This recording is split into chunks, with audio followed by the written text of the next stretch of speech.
We are live. Dr. Devashish, are you there? Can you?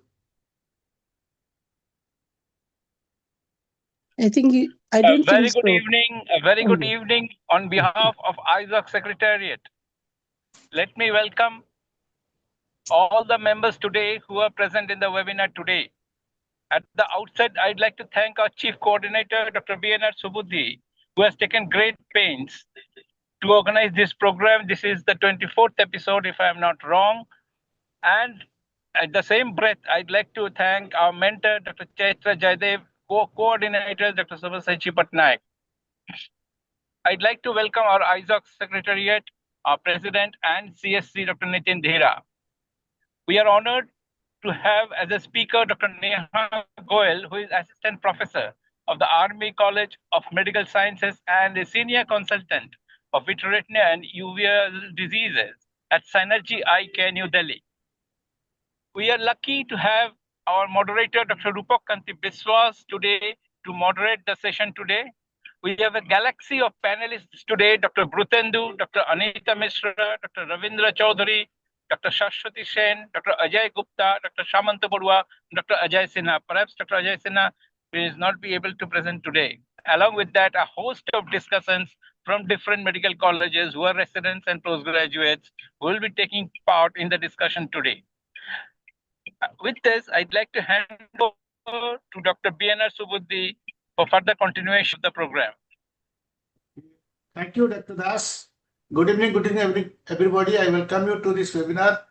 I request our President, Dr. Jayendra Madam, to say a few words before I take over. Hello, respected mentor, the coordinator, and distinguished faculty, dear colleagues and friends. A very good evening to all of you.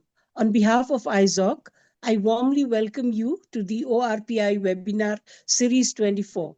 Our ORPI initiative continues to strengthen academic culture within our zone, encouraging research, critical thinking, and meaningful publications. Today's topic is both timely and essential, especially for young ophthalmologists who aspire to contribute to scientific literature. We are privileged to have Dr. Neha Goel, a respected academician and vitreoretinal specialist from Army Hospital Medical College from New Delhi, as our speaker this evening. I am confident that her experience and guidance will provide practical direction and inspire many of us to begin or refine our publication journey and not to get not to get depressed when the rejection is there. So I encourage everyone to actively participate and make this session interactive and enriching. With that, I officially welcome you all and look forward to an enlightening academic evening. Thank you. Dr. Nitin, would you like to say a few words? Yes, sir. I believe that we should continue without wasting time. Yes, Thank Of you. course, Thank this you. is a very Thank good you. program. Dr. Chaitra, would like to hear some few words from you. Just a real pleasure to have the opportunity to listen to Neha, sir. She's an excellent speaker. For clinical topics, I've heard her so much, not as much about academic topics. So I really look forward. It's an extremely important subject that we're talking about because we cannot afford to get discouraged when we are in this competitive world. And I'm sure Neha is going to tell us how to handle the tough rejections that come our way. Thanks, Neha, for doing this. Thank you. Thank you.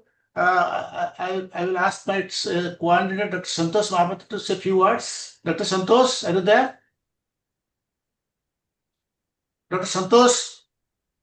Yes, sir. Yeah, please. Few words. I think we should go ahead, sir. Okay. I'll conclude. Okay, thank you. Okay.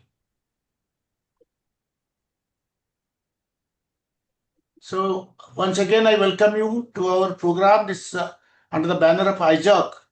This is our research publication initiative by the residents, and every episode, we invite some speakers from national interest and they speak something about the research topics.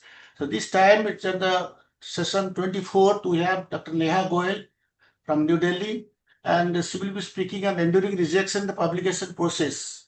You know, the very common thing that many times we get rejections from the particular journals, but one should not get depressed. It is the beginning only, and rather it strengthens you to go further. And we'll listen to Dr. Neha in next few minutes. And of course, I thank our Eizoc team, our President, Dr. Jennifer Madam, Secretary Dr. Devasis, and Chairman Scientific Committee Dr. Nitin Dhira for wholehearted support for these two programs by our ORTS and ORPI programs.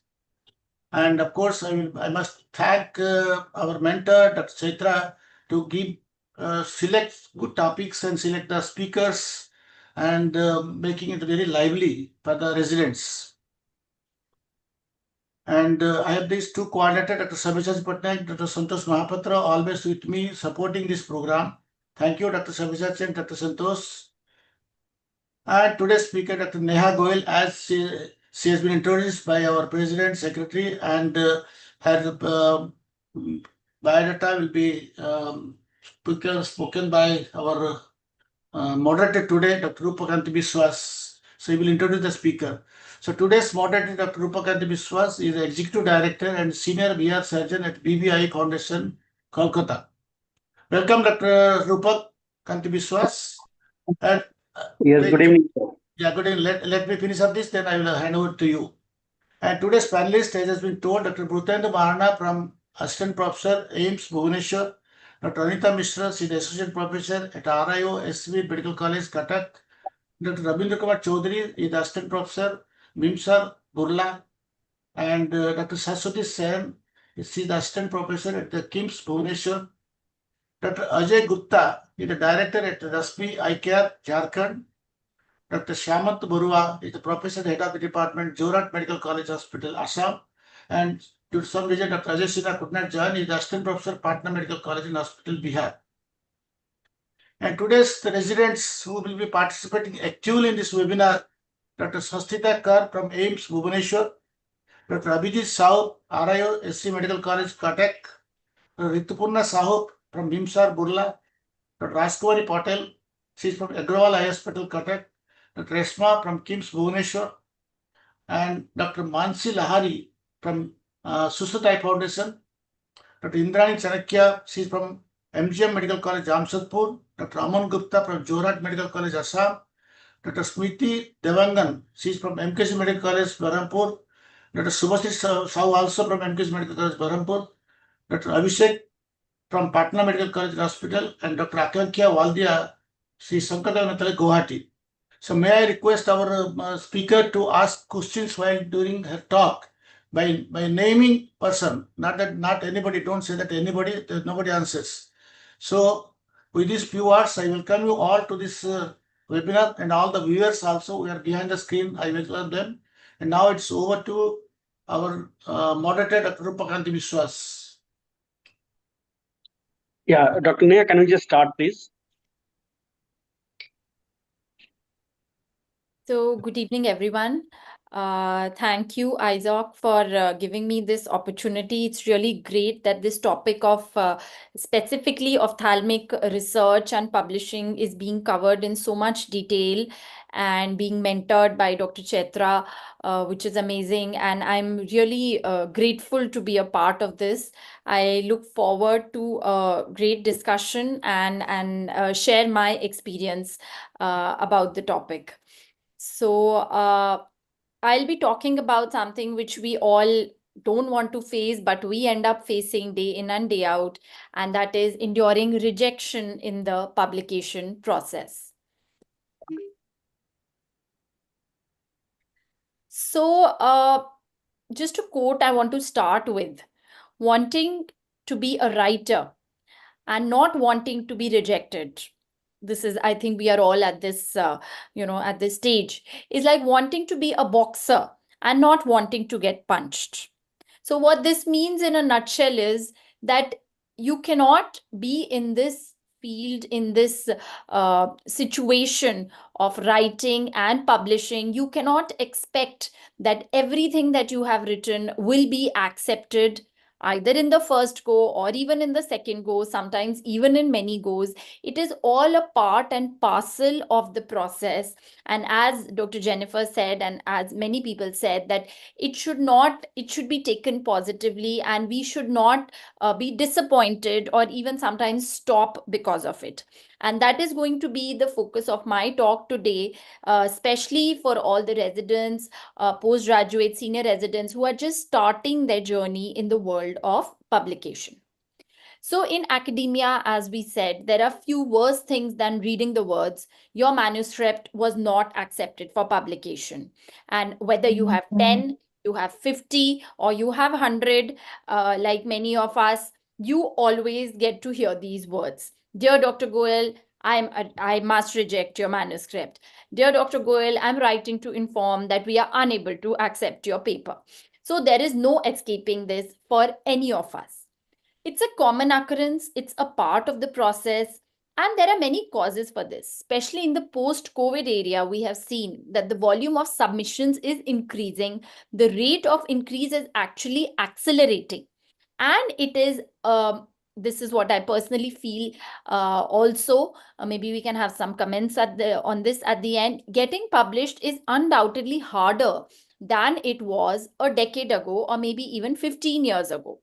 Today, the number of manuscripts has increased, and hence naturally the rejection rate also has to increase.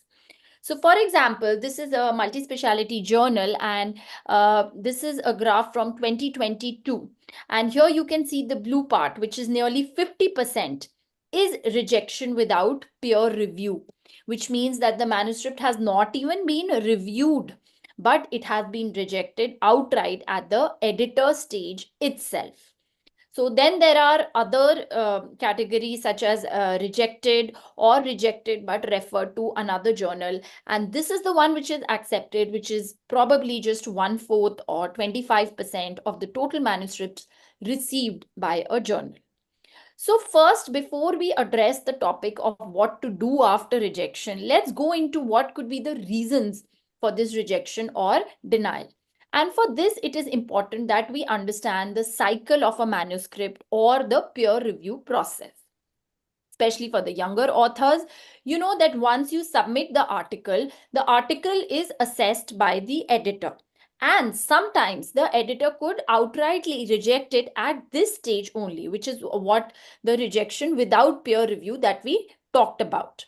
So we look into what are the reasons for this, because there is a different set of reasons if it is rejected at the editor stage, largely which can be addressed by us, and there are different reasons if it is rejected after review.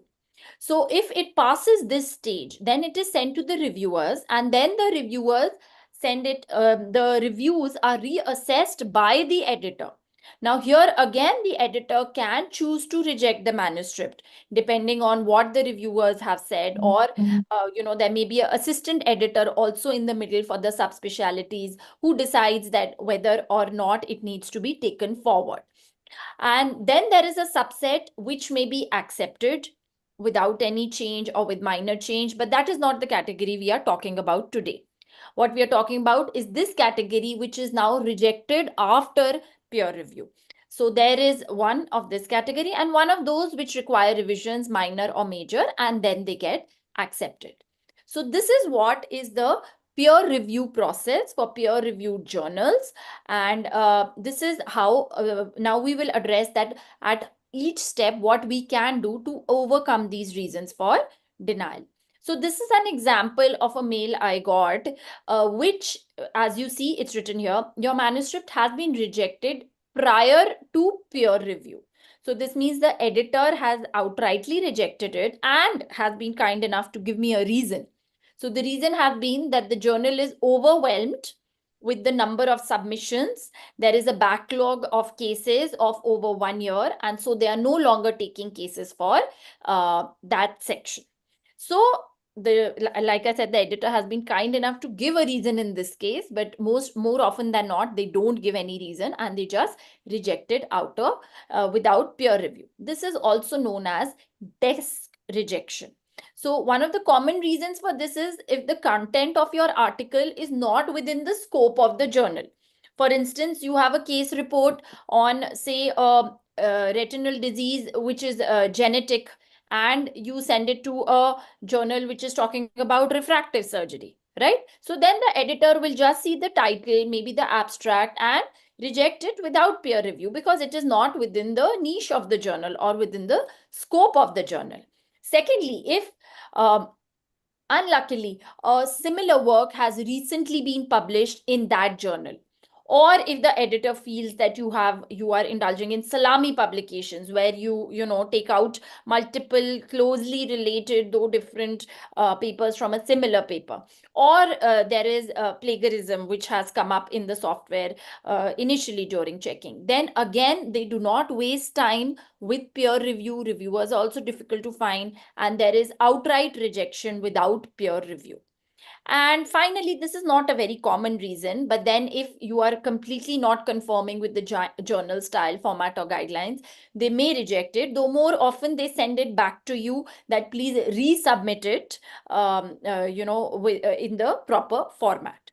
So these are the reasons for your desk rejection. Let's go on to the next stage. If you have been lucky enough to pass this stage and your manuscript has gone to peer review, then what are the reasons where it could be rejected? Again, I'm not talking about those who ask for revisions. We'll talk about that later. But right now we are talking about rejection after peer review. Also, I must say that this is much more common in case reports rather than in original articles, because naturally the number of case reports that any journal receives is more than the number of original articles. So if there is lack of novelty, originality, a presentation of an obsolete study done many years back that has been lingering on, if there is no scientific rationale for the story, problems with study design, let's say it's a retrospective study, the randomization has not been done properly. This is one of the most common factors, and unfortunately, this is also something that you cannot change at this stage. Flaws in methodology, inappropriate, incomplete statistics, lack of interpretations, and of course, the packaging or the presentation of not just the data, but also the way, the language that the manuscript has been written.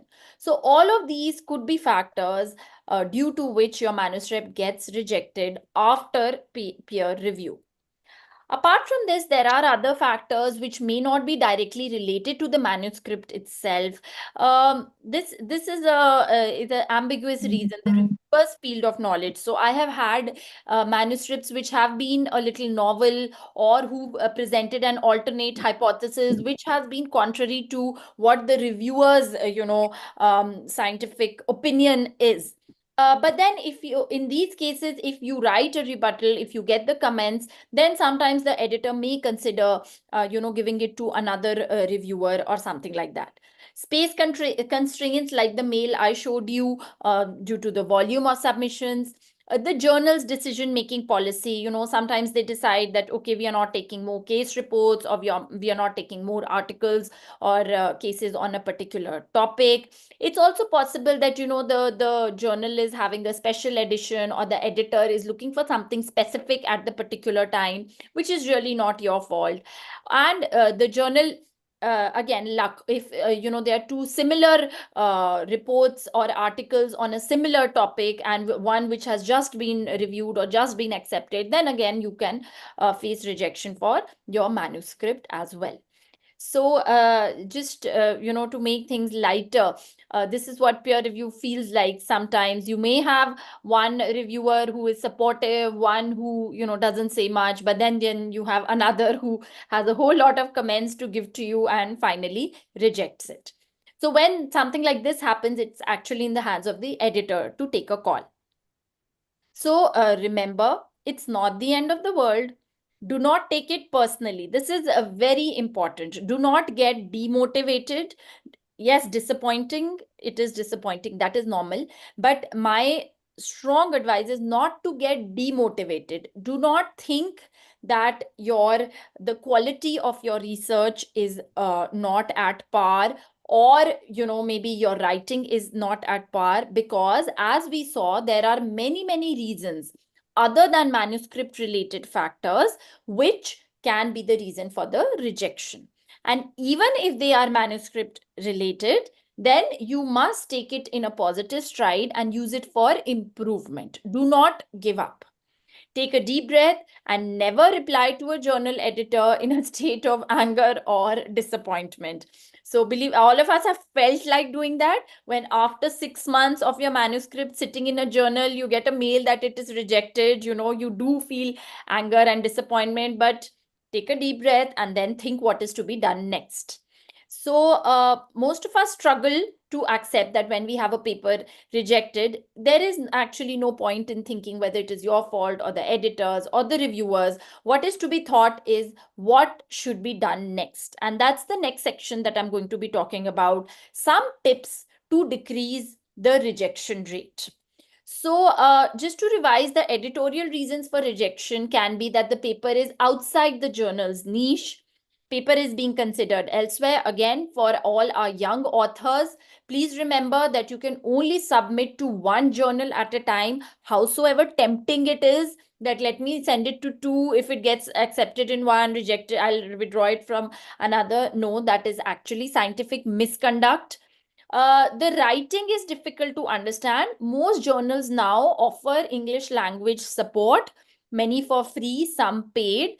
And it's a good idea to run your manuscript through that grammar checking software or protocol if it is present, and non-compliance with the writing template. So looking at the first reason, the paper is outside the journal's mission. Here, I'd like to talk about how we select the journal, the first journal to which we are going to send our manuscript, whether it's a case report or original article. How do you select which journal you should send it to? So first of all, you confirm if it is indexed or not. You will find this in the scope of the journal on the website. It is always preferable to send to a PubMed indexed journal first, or Scopus or DOAG indexed journal. Then please check if the journal accepts case reports. Most of us, when we are starting, we start with case reports, but there are many journals which don't take case reports anymore. They take short reports, which are a collection of cases or something like that. So don't waste your time sending it over there. Then the target audience, like I said, so if it is a more general journal, then sending something which is a very rare disease or a very specific niche, it might get outrightly rejected even if your manuscript is excellent. And it's always a good idea to go through the previous issues of that journal. Let's say I select a journal, see the last 4-5 issues, what has been the trend of the manuscripts that are being published in that journal. So this is a sort of, notes I had made when I was a senior resident, and when I used to decide where to send, my case reports or my articles. So of course, this was the most wanted category where the impact factor was more than 1, and to start with. And then, like for instance, ophthalmology and JAMA, they don't take case reports. They only take it as letter to editors. So all these, then these are the specialty journals. Let's say you have a specific glaucoma case or a pediatric case, then it would make more sense to send to some of these journals. So this, with time, you can build up your own lists. And it's important to keep reading articles from journals, if possible, reviewing articles for journals. And that will give you an idea of what is the pulse of that journal. And that will actually help you when you sit down to select the journal to send your article.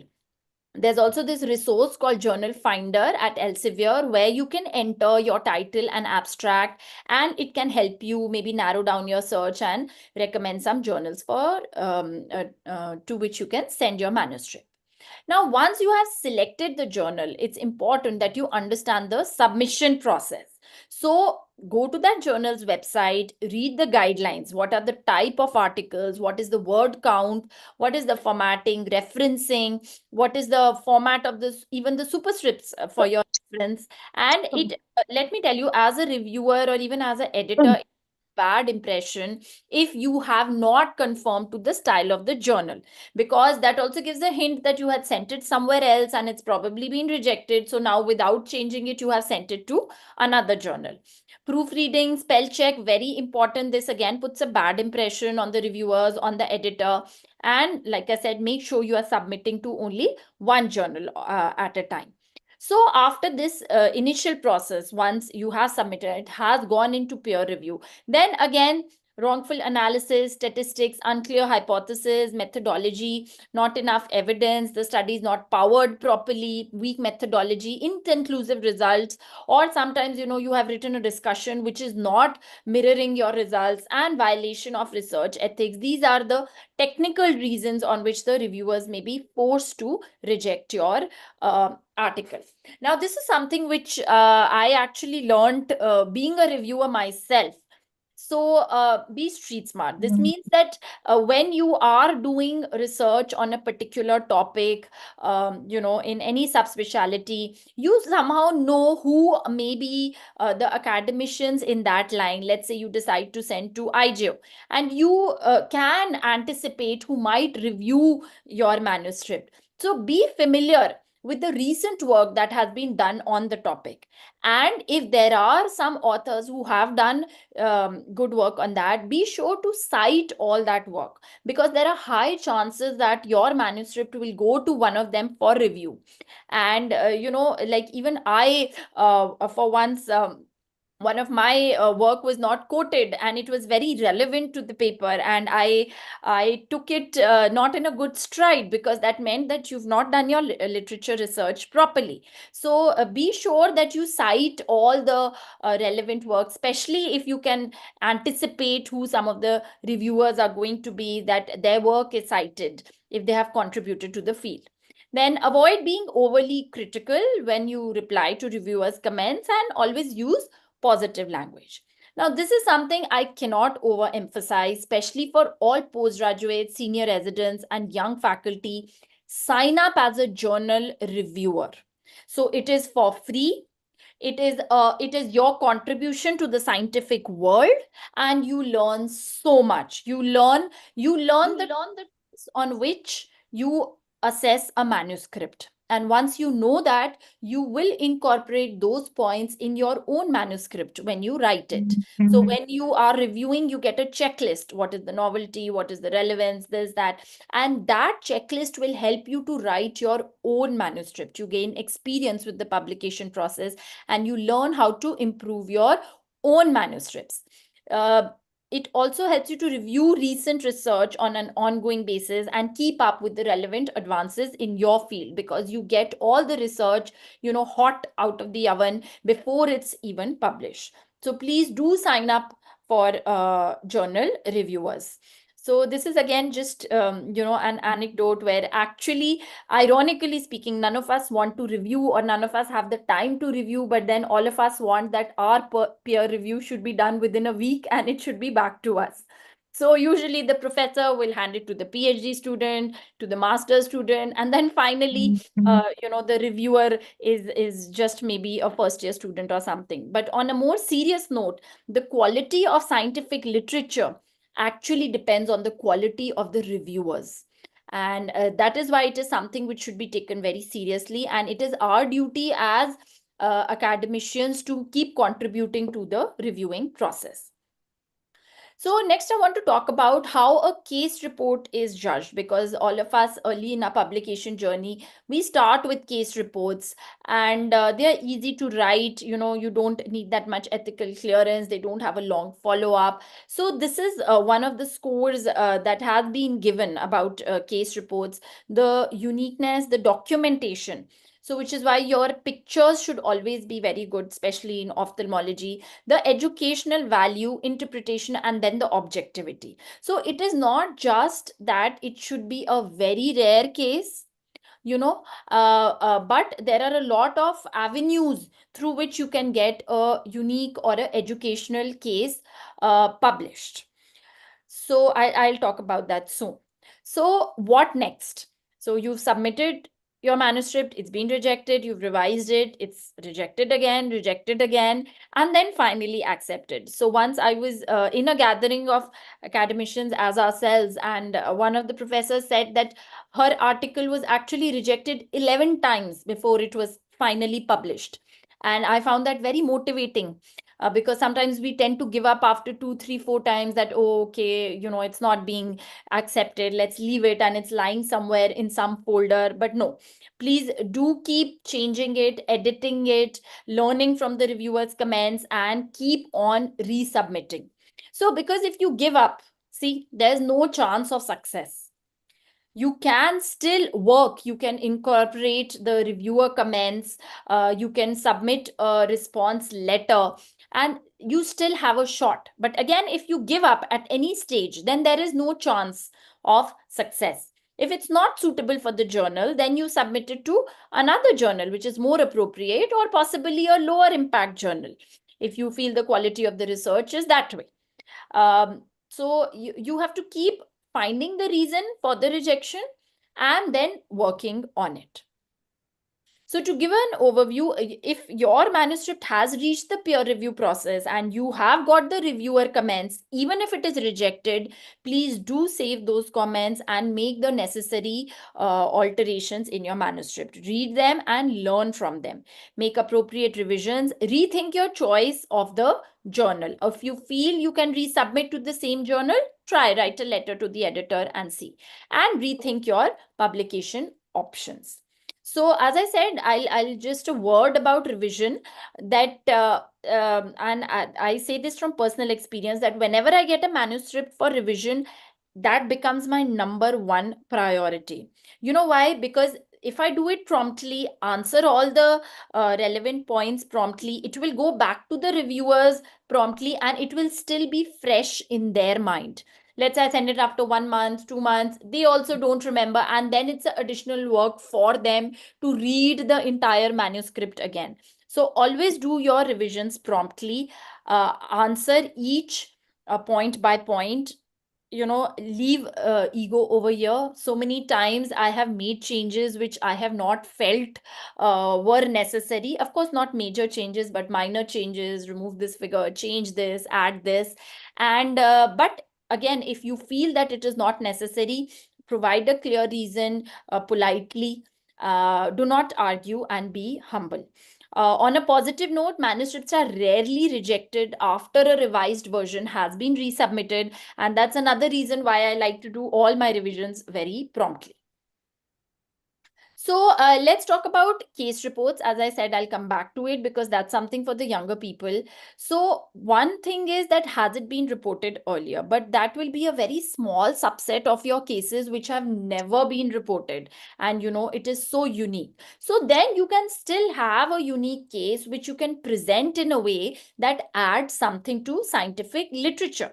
So for example, this is one of my publications where there was a presentation which was rare, but it's not like it was unreported. So maybe 4 or 5 cases had been reported. So I clubbed it with the review of the literature and it got accepted. So because then it is adding a kind of synopsis of all the cases which have been presented earlier. Sometimes I talked about documentation in case reports. Sometimes if you have very striking images, even of entities which are not that rare, you can send it as a photo essay or submit it as a images in ophthalmology. These are not very rare cases which are unreported, but they have been documented well, and so there is still scope for publication. Now, I told you sometimes it happens that, okay, one is your manuscript is rejected because a similar thing has just been published. But the other thing is you yourself read an article or a case report and you feel that, oh, I have such a similar case. So then instead of making a whole new case report of it, you can just write a letter to the editor about that case itself and maybe add whatever the findings in your case were or the similarities or the differences. So rather than, feeling demotivated that, oh, I also had this case and look, it's now been published. Now mine won't be published because this has been published earlier. You can just quickly use that opportunity and send a letter to the editor. And sometimes this, I always say that sometimes your case is so rare or unique that even you don't know what the patient has. It is still an avenue for publication. So there are some journals which allow you to, enter challenges. Even IGO used to allow it earlier. And you can not only get a diagnosis, but you can also get a publication. So it's important when you are in academia, when you want to publish, to think outside the box. For instance, this is one of our publications that I find very interesting because it is something that we see day in and day out. And all we did was arrange these in ascending order of involvement. And the editor liked it so much that it was, David Walton, it was made the cover image for that issue of the journal. Now, there is nothing novel in myelinated nerve fibers. We all see them, but it is just a bit of thinking outside the box. Had I sent this as a case report or something, definitely it would have been rejected. But when you just present it in a different way, you can have a publication. Now, this is the last example I'm going to give. If anybody can tell me this. So this is the first angiogram which was done by Novotny and Elvis. Now, if anybody knows their story, they were actually students. And they did the first fluorescein angiogram. They had never written or published before, but once they did it, they were so happy. They thought that it will get published. They first presented it in ARVO, and an abstract appeared in AGO, but when they sent it for publication, it was rejected as unoriginal work. Now, this is the first human fundus fluorescein angiography which has been done, and it has been rejected as unoriginal work. Now, as I told you, they were medical students, so their supervisor then sent the manuscript to a journal called Circulation, which was about the heart, and the editor was a friend of his. This topic we will not go into, but the editor was a friend of his, and then this paper was published in the journal Circulation and not in AGO, which is actually an ophthalmic journal, a method of photographing fluorescence in circulating blood of the human retina. And this was published then. And you can imagine how many citations this first paper must be having, to the extent that actually the AGO editor sent him an apology letter who had originally rejected the manuscript. So the purpose of telling you this story is that you are not alone. Something so path-breaking was actually rejected as unoriginal work and then published in the journal of another specialty because the editor was a friend. So that I think that is motivation enough to not give up. So to conclude, performing and publishing research is not a walk in the park. I always say this, that emphasize more on the quality of research rather than just the numbers game. And I have myself seen that if your work is scientifically relevant, then the reviewers will actually help you. The reviewers don't want to reject your paper. The editor doesn't want to reject your paper. If it is meaningful research, as Dr. Jennifer said, then they will help you. They will help you with the comments, things like language, formatting, all this will be taken care of if the quality of your research is up to the mark. Give yourself as well as the manuscripts the time they deserve. That means don't go after numbers. Take your time to write the manuscript, to perform the study, do it ethically, give time to the results, to think about the interpretations, to draw meaningful conclusions, and then come up with a luminary manuscript. Good research is the key to publishing, and the reviewers as well as the editor will definitely help you. Now, rejected manuscripts still have a reasonable chance of being published within a reasonable time frame, which is why I said that don't leave it in some folder. So my priority of folders is, first is the revisions. Whenever somebody asks for a revision, that is my number one work. Number two work is the rejected manuscripts to be resent. And number three is writing new material, or sending new material for publication, because revision and rejection, this already the work has been done, so it shouldn't lie dormant in your laptop. The peer review process means that almost all authors receive criticism or critical appraisal, and the reviewer comments are usually very valuable. Like I said, even if it's been rejected, save the comments and make the necessary changes to your manuscripts. Editors who do receive more submissions than they can accept post-COVID, then so many journals, they may have to reject good manuscripts. So do not get demotivated, but find another journal for yourself. Our greatest weakness lies in giving up. The most certain way to succeed is to just try one more time. So data shows that at least 60% of the manuscripts that are published have been rejected at least once before seeing success. So I thank you for your patient hearing, and I hope everybody got motivated, and maybe you will go back and see some of the manuscripts which have been rejected, tweak them, and resend them tonight or tomorrow.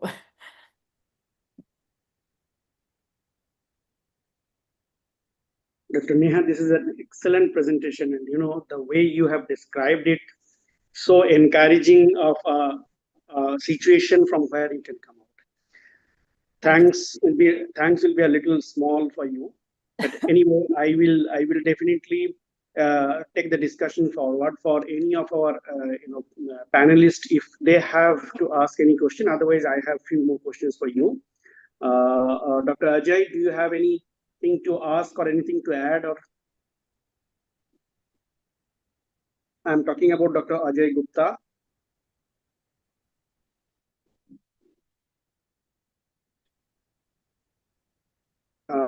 Dr. Brutendu. Yeah, actually, it was really nice talk. I think it will really help the newcomers, the residents, and others who have just started to publish. Because for them, rejection may be kind of a depressing situation.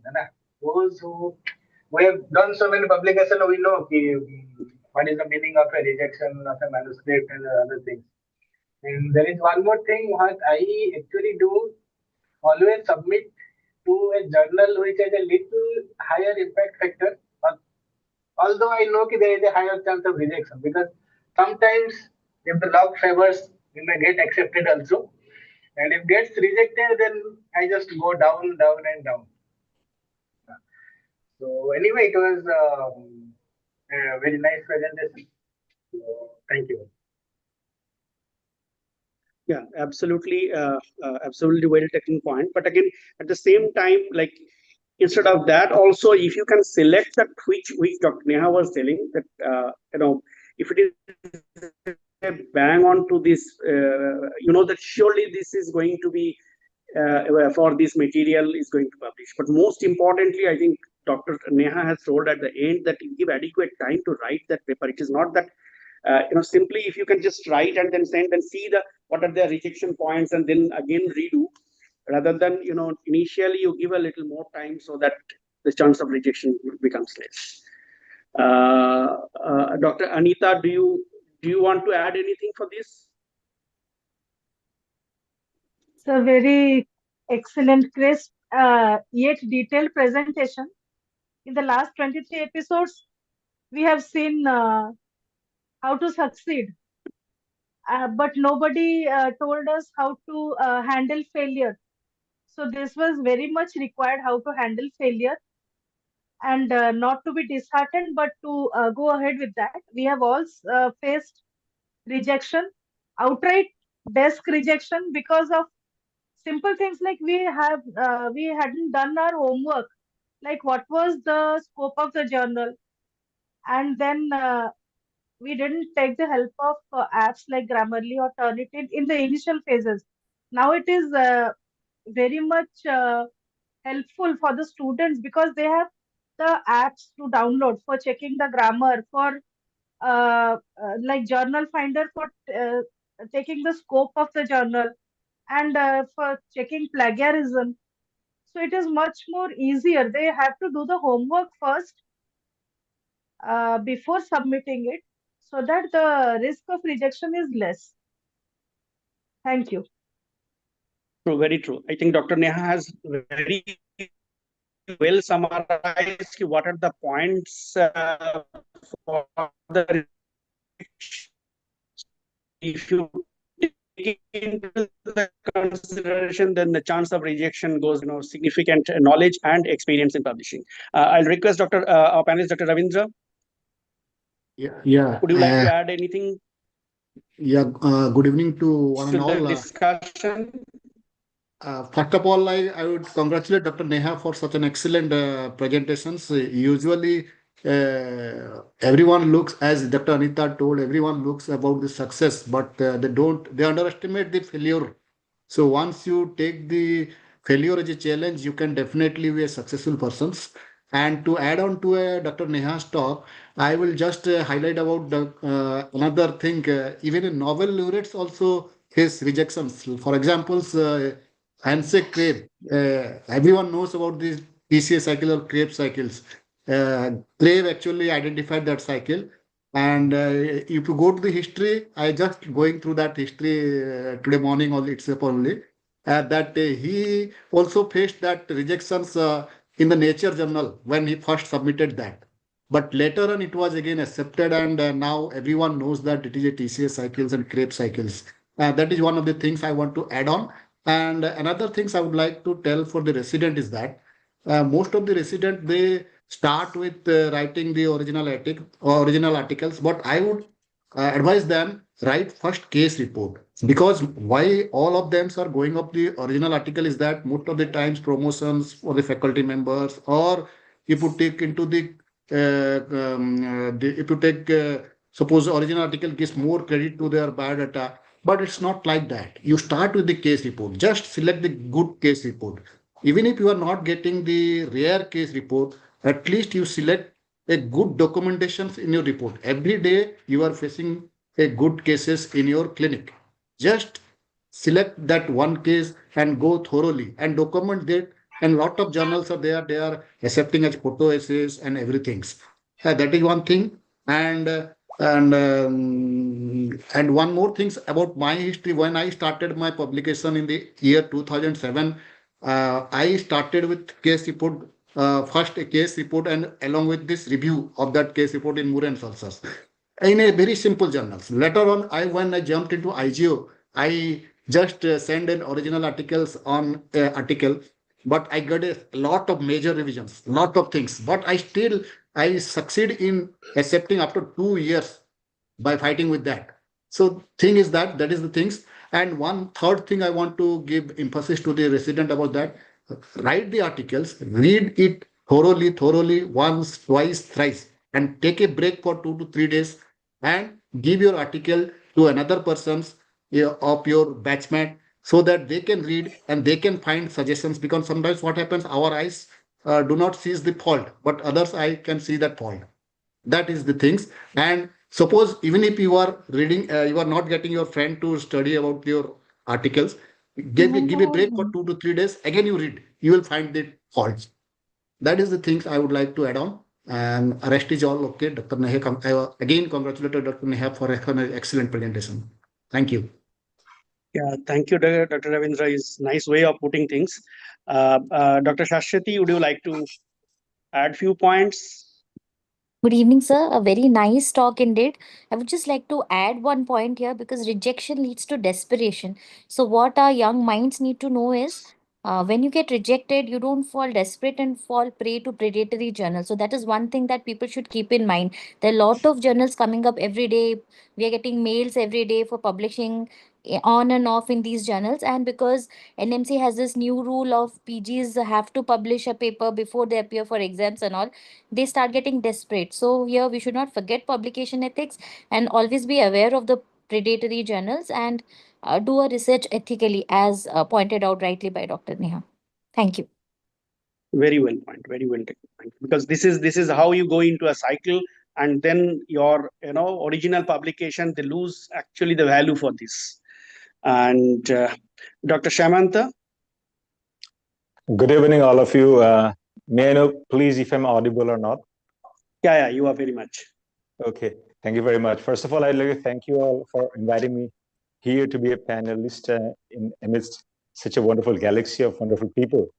Dr. Neha really presented an excellent presentation. Loved everything about it, starting from the very first quote that she shared, a wonderful one. And again, the very first point, I mean, rejection even before peer review.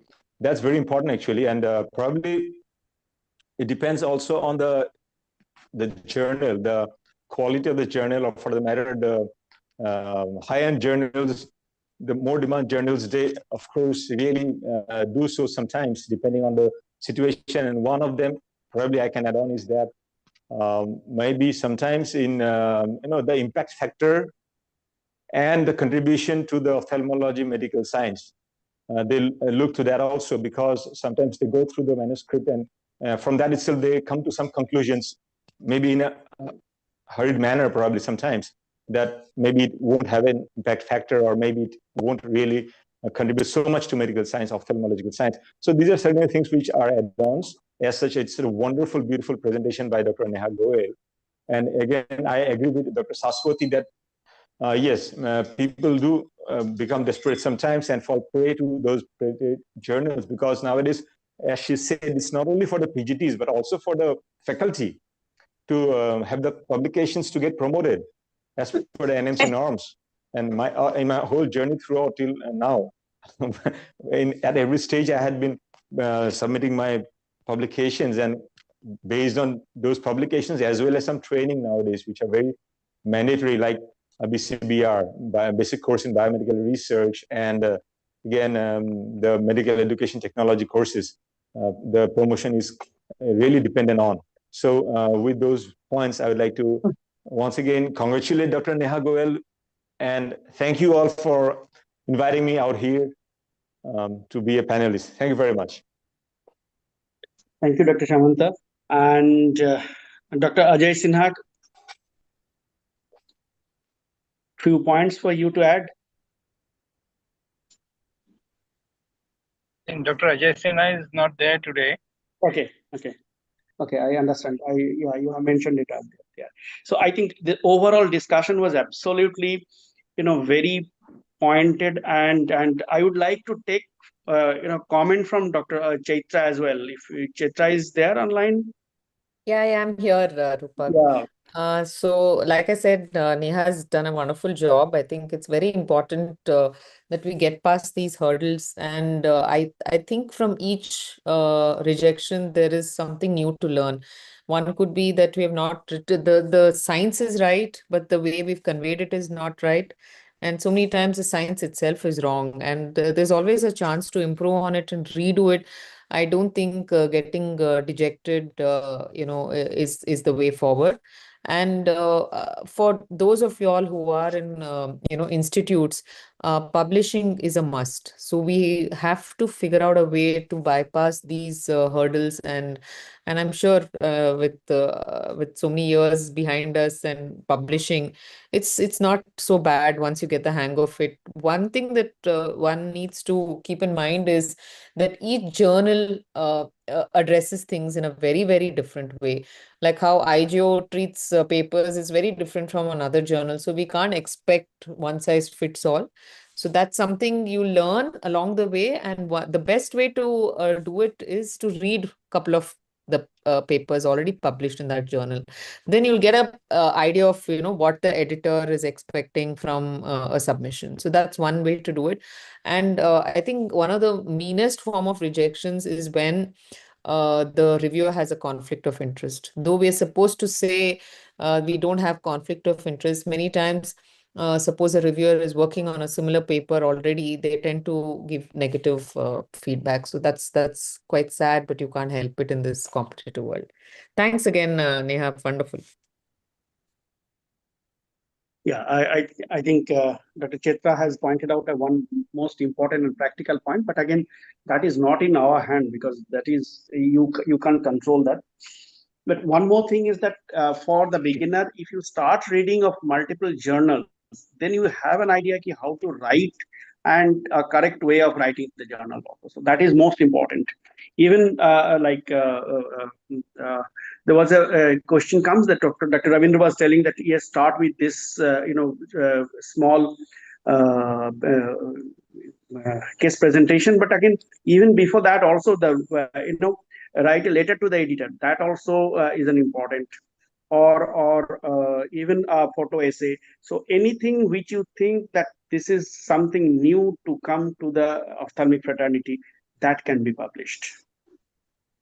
I heard from Dr. Namrata Sharma. She was telling that one paper got 37 times rejection and then that got published. So I think if anybody can have like this kind of perseverance, we can always win over the situation.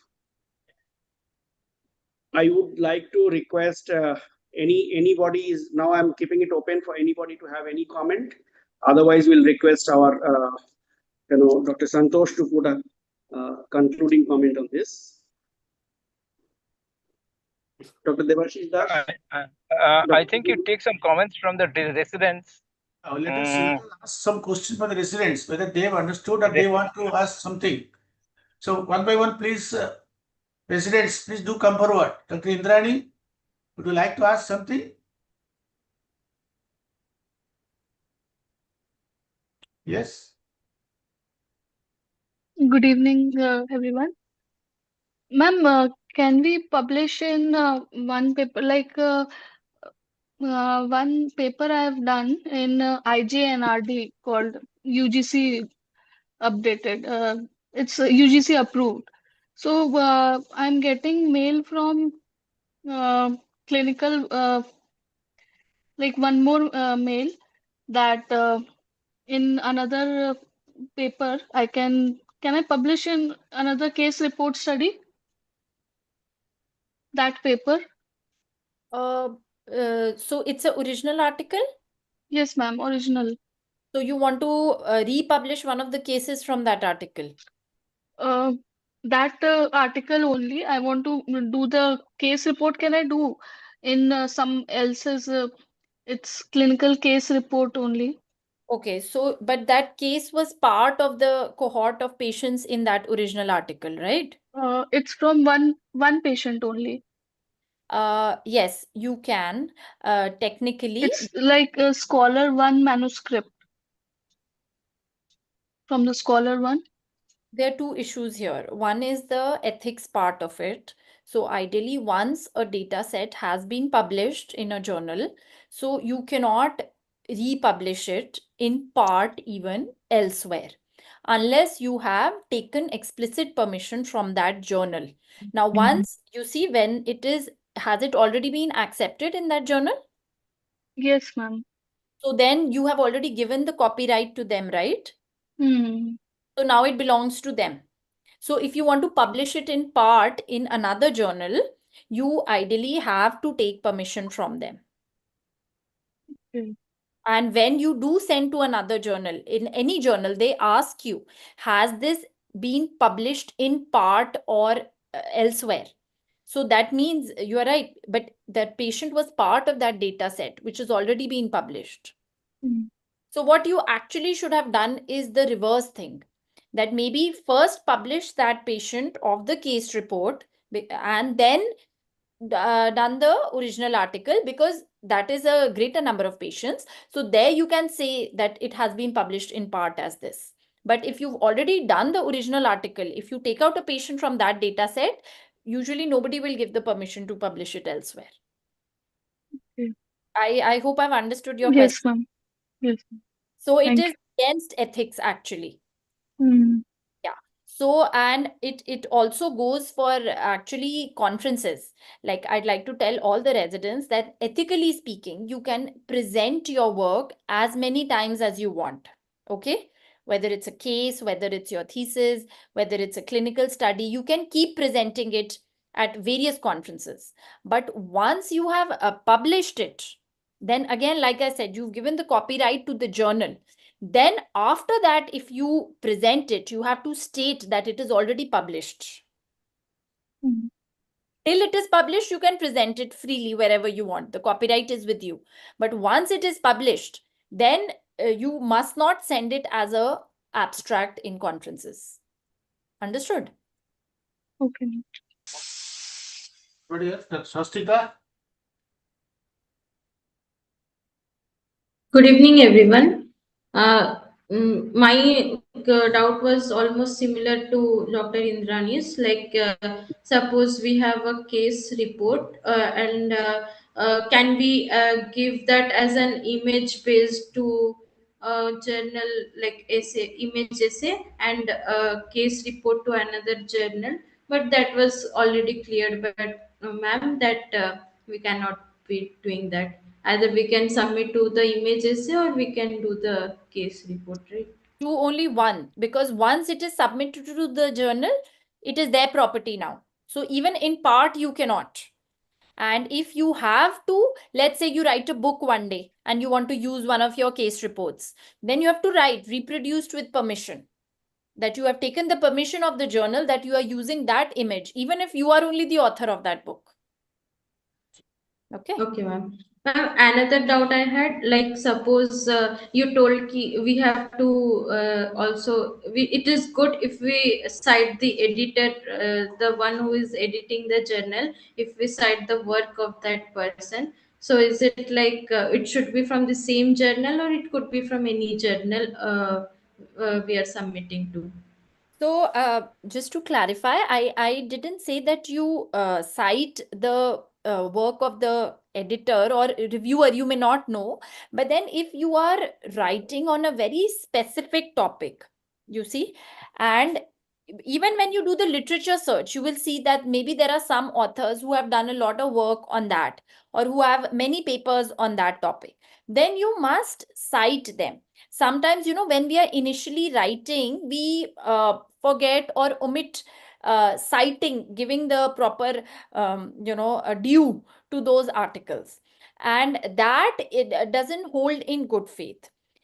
Even if the reviewer is not one of those authors, the reviewer will also do a literature search, right? And they might find that you have not cited all the relevant work. So then, depending on the other factors, they may decide to, put it up as a revision, or it sometimes puts a bad impression and may push it further towards rejection. That is what I meant.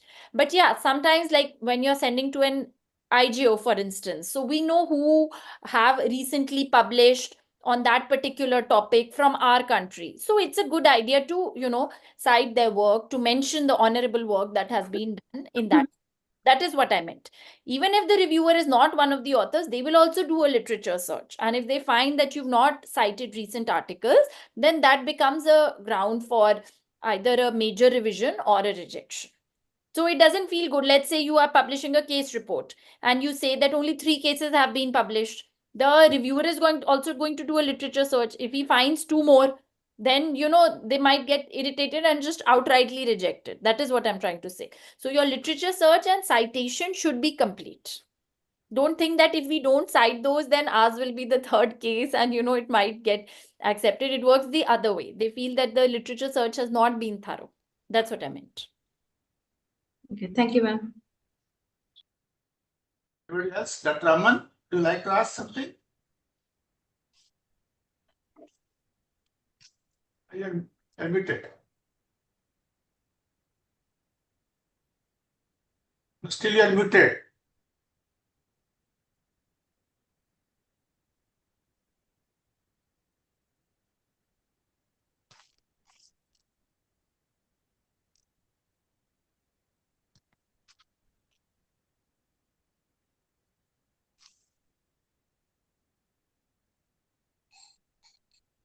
Anybody else? Dr. Ritupurna?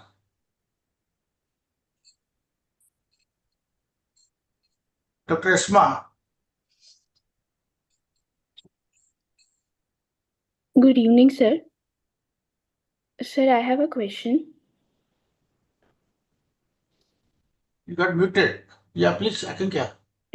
Sir, I have a question. Good evening, everyone. Recently, I had submitted an article in a journal, but it got rejected because they said that I had not adhered to the Equator checklist guidelines. So, what is the role of these Equator checklists in helping us publish our cases, our reports and cases? So again, you will find this on the instructions for authors page. Okay. So once, writing your manuscript is one part of the publication process. The second part is selecting the journal and studying the journal. Like we said, read some of the articles of that previous journal, to see if your article is in concordance with the journal. Then go to the instructions for authors page and read it very thoroughly. So there usually they have written these guidelines, equator, consort, strobe guidelines, all these are there for like case report, retrospective study, RCT. So there is a checklist. You will find it online for free, that this should have been done, this should have been mentioned in the methodology, sample size calculation should be mentioned, ethics statement should be mentioned, and then there is a checklist. So many journals even require you to tick the checklist and give it. So this you have to check on the instructions for author page. So if it has been rejected for this reason, then you can probably correct it and resubmit it to the same journal if you feel that journal is a good choice for your article, because this is a technical error. Right? What I said, that if it's been sent back, that it's not conforming to the journal style, then you can still resubmit it to the same journal. But if they have best rejected it because of volume or overload, or it's not in the interest of the journal, then it makes no sense to send it back to the same journal. Okay, ma'am. You can study those guidelines. All you have to do probably is add a checklist and see if everything has been fulfilled, and maybe submit it to the same journal if you feel it's a good choice. Okay. Even for journals that are not requiring a checklist, can we still use it as a guideline? Yeah, that of course. In fact, almost all journals do say that you should conform to these guidelines, even if they're not asking for a checklist. And they will have the link on the instructions for authors page. Okay, ma'am. So that is absolutely a good checklist for all the articles that you write. Okay, ma'am. Thank you. Thank you. Dr. Santosh, now it's your turn to summarize and we give the vote of thanks also. May I come in, please? Just a moment. Yeah, please. Dr. Shyant. Yeah, Dr. Aman, who is a third year PGT in my department. Yeah. I think he wanted to ask something. Yeah. Dr. Aman, please come forward. And in the meantime, good evening, yeah, please, Aman. Yeah. Good evening, everyone. I just wanted to ask ma'am a question, that what will be the most constructive point, and according to an editor's point of view, that we need to correct every time, and that should be the first most point we have to look after when we publish our journal. So a very good question. And like Dr. Chetra said, it varies a lot as per the journal. Okay, so there is not, like she said, one size fits all. There may be an article which is highly relevant and may get accepted with minor revisions in a journal, and it might be outrightly rejected by another journal. So all this depends on the scope of the journal, what the readership is, and what kind of articles they have. So that is why the journal selection is very important. And you have to be a little smart to do that. You have to see the previous kind of research that has been published over there. So, I'll give you another tip. One of the good ways to do that is to check where your review of literature has been published. Understood? When you write any article, even case report, if you write, or original article, you've reviewed the literature. So you have about 3-4, sort of parent articles, which are highly relevant to your research. See in which journal they have been published. Okay. And that is a good place to start to send your article. So coming back to your question, as an editor, I've been associate editor for Delhi Journal of Ophthalmology. Or even if, you sign up as a reviewer, I feel the one thing that we look for is the scientific rationale. It should not be a study, like I used to say that in some of my presentations, the what if test. So what? If you have done this study, how does it add to literature? What meaningful conclusion does it give to me? So what is the, scientific rationale or the scientific relevance of the study? If that is there, then all other things will be taken care of. The reviewers and the editor will help you to get your work published. That being said, if that is not there, but you have written a very good and crisp manuscript, you still might get through. Okay, so there are all these things. First, I would say the selection of the journal is very important. Secondly, of course, the quality of your research, the scientific content, the rationale. And then thirdly, also your writing style, your presentation style, especially in case reports, how you've presented the case, how you've documented it. These are all the things that, we look for or that you should pay attention to. I Thank just you, ma'am. wanted to add one point. There are certain now journals which belong to a group, for example. So along with the rejection letter, they give you an option to transfer. So they themselves will transfer your article to their sister concern or one other journal in their publishing group.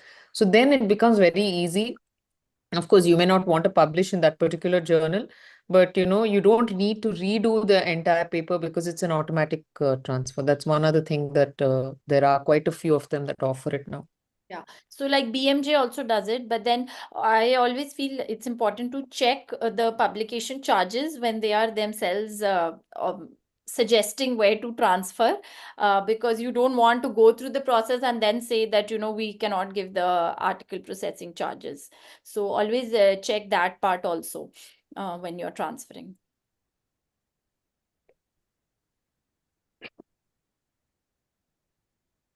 Dr. Santosh.